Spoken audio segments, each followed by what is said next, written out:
When building your own commander deck, the mana base can often seem like a daunting task. Many lands are really expensive. How do you get the right colors, and how many do you even put in the deck? I'll answer all of these and more, but first, if you like tutorials like this, consider subscribing. It really helps. Alright, so how many lands do you actually put in the deck? Now, this can vary from deck to deck. Many low CMC decks, like EDH decks, which have an average mana cost of like 1.3, 1.2, can get away with like 28-ish lands. Sometimes even less. But for most casual decks where you're trying to hit 6 mana or higher cost spells, you're going to need more than 28 to consistently hit those. I used to start with 36, but honestly, hitting your land drops is so important, I would recommend playing 37 lands as a minimum to start out.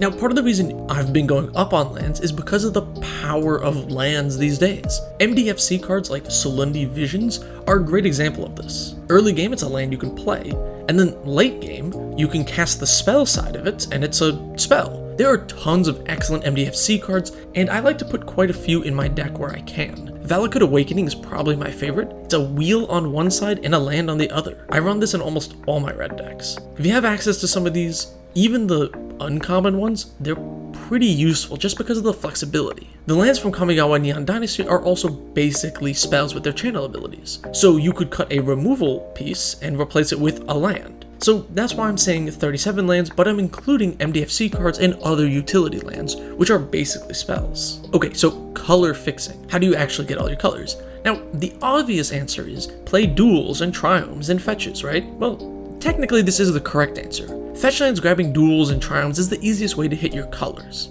But that type of mana base is really expensive, so 90% of players are probably not going to end up using that. So how do you color fix on a budget? Usually the answer is whatever duels are in standard are the cheapest because they just got reprinted. So right now the pain lands are pretty cheap. The lands that deal a damage for a color or deal no damage for colorless. I mean, these are great cards to just hit your colors, and the later you go in the game when you have other lands that do colors, you just tap them for colorless and don't take damage. Check lands are another great one that oftentimes get reprinted into standard. They check if you have a basic land type that shares one of the colors. These are really awesome, especially for 2 and 3 color decks. You can also have the Tango lands, which are pretty cheap as well. They come into play untapped if you have 2 basic lands. And because they have the land types attached to them, cards like Farseek can grab those. If you're in green as well, the green ramp cards that put basics into play are great ways to color fix, even if you're like a 5 color deck.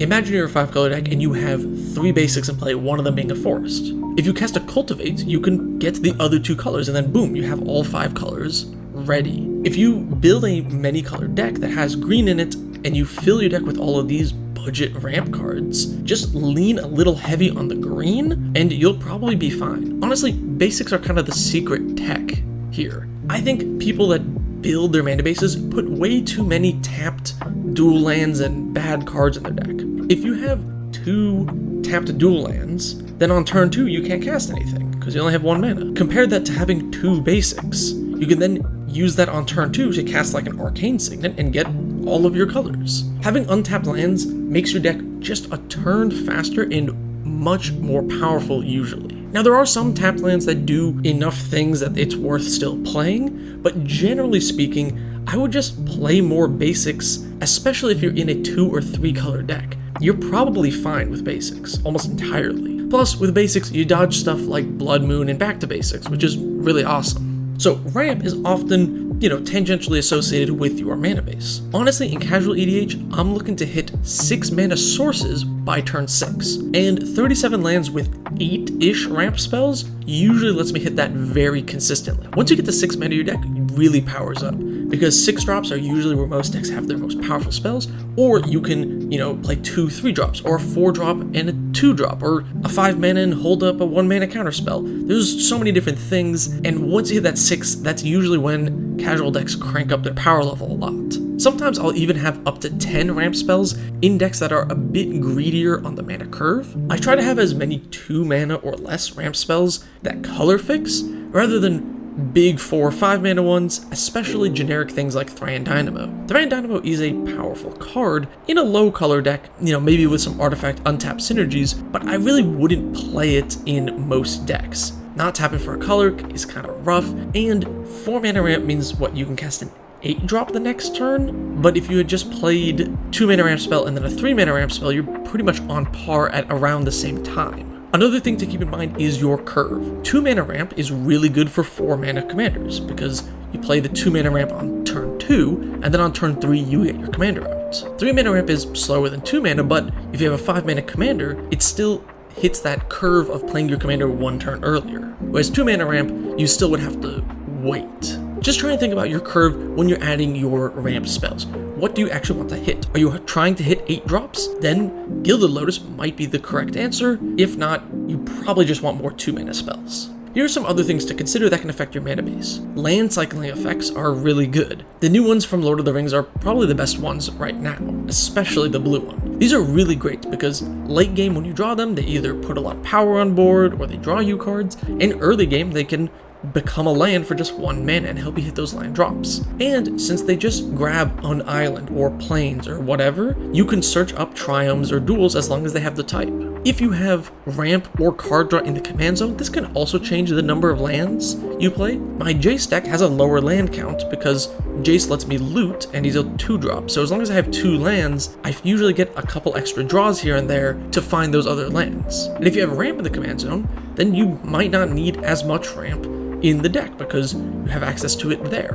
And if you're monocolored, I love playing a ton of utility lands since you can easily hit your colors. So Takasa's Dig Site is a really great budget one. Talked about that in my Better Than a Booster. Check out the card here if you want to see other great budget picks. And then War Room is another awesome card advantage tool, especially for monocolor decks. Ultimately, there is no perfect way to tell you how many lands your deck needs. You're going to need to test your deck and get some finalized numbers. You find yourself flooding out a lot, maybe cut a land. You find yourself not having enough, add a land. There are lots of factors though. Your number of cantrips and card draw, the mana curve overall, and I can't cover every single corner case in one video. But I would err on the side of more lands rather than less, especially in Commander. Flooding out isn't as bad in Commander since you almost always have access to your commander at the very least to cast. Whereas if you run out of lands, you could just end up with nothing to do.